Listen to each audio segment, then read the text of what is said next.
কখনো কি ভেবে দেখেছেন এই বিশাল পৃথিবী, অসীম আকাশ সবকিছু কি কোনো সুনির্দিষ্ট পরিকল্পনা ছাড়া এমনি এমনি সাজানো হয়েছে? মানুষের সুখ দুঃখ, জীবন মৃত্যু সবকিছুই কি শুধুই কাকতালীয়, নাকি এর পেছনে আছে মহাসূত্র যা লৌহে মাহফুজ নামক ডাটাবেজে সুরক্ষিত আছে, যার নিরাপত্তার দায়িত্বে স্বয়ং আল্লাহ তাআলা রয়েছেন? বিস্তারিত থাকছে ডেস্ক রিপোর্টে। 1400 বছর আগে যখন কুরআন নাজিল হয় তখন মানুষ ভাবত পৃথিবীতে শুধু মানুষ আর জীবজন্তুর মাঝেই জোড়া বা নারী পুরুষের বিষয়টি সীমাবদ্ধ। এমনকি মাত্র 100 বছর আগেও বিজ্ঞানীরা মানুষ আর পশু পাখি ছাড়া অন্য সৃষ্টির লিঙ্গ বৈচিত্র্য সম্পর্কে জানতেন না।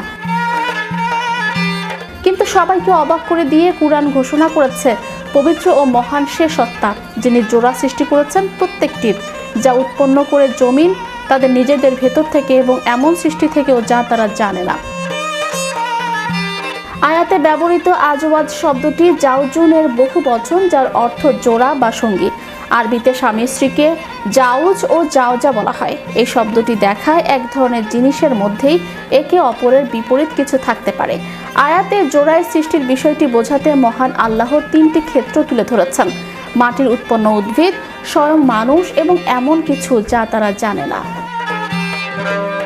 তৎকালীন মানুষ এই যা তারা জানে না অংশের গভীরতা বুঝত না, কিন্তু আধুনিক বিজ্ঞান প্রমাণ করেছে মহাবিশ্বের প্রতিটি কণা, এমনকি পরমাণুর গঠনও জোড়ায় গঠিত।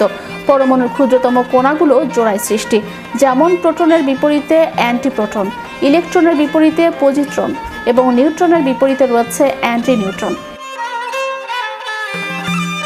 এই আবিষ্কারটি আধুনিক পদার্থবিজ্ঞানের অন্যতম সেরা সাফল্য, যার জন্য ব্রিটিশ বিজ্ঞানী পল ডিরাক 1933 সালে নোবেল পুরস্কার পান। ডিরাকের এই আবিষ্কার প্যারিটি নামে পরিচিত, যা প্রমাণ করে প্রতিটি পদার্থেরই একটি বিপরীতধর্মী জোড়া বা অ্যান্টিম্যাটার আছে। কোয়ান্টাম ফিজিক্স ও আনসার্টেনিটি প্রিন্সিপাল অনুযায়ী এই জোড়াগুলোর অস্তিত্ব ও অনস্তিত্ব সর্বত্র ঘটছে।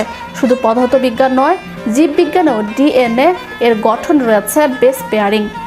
এবং ফিজিক্স আর বায়োলজির এই সমস্ত আবিষ্কারই হলো কুরআনের সেই আয়াতের আধুনিক বৈজ্ঞানিক প্রমাণ, যার তথ্য দেওয়া হয়েছিল প্রায় 1500 বছর আগে।